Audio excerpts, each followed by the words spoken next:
akşam paylaştığım kekin tarifini istemişsiniz. Aslında çok basit bir tarifti. Bence hamınız bilirsiniz. Başlayıram.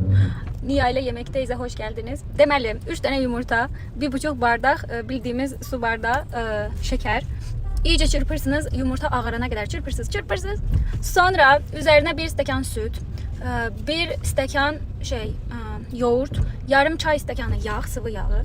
Sonra onu da biraz çırpırsınız. Çırpandan sonra 3 bardak un, sonra bir tane kabartma tozu, bir tane vanilya, bir de isteğe göre karbonat, yani soda değiller bizde. Onları da iyice çırpırsınız. Çırpandan sonra bir tane qaba, ürəyiniz istədiyi qaba tökürsünüz. Ama içinde birazcık saxlayırsınız. O saxladığınızın içine de kakao tökürsünüz. Kakao ile karıştırırsınız az bir şey. Üzerine istediğiniz kimi çizgiler koyursunuz. Sonra 180 derecede 35-40 derecede 35-40 dakika pişirirsiniz. Enfes bir şey olur. Çok tatlı olur. Tatlıydı mı ama? Çok. Eline sağlık. Çok tatlıydı.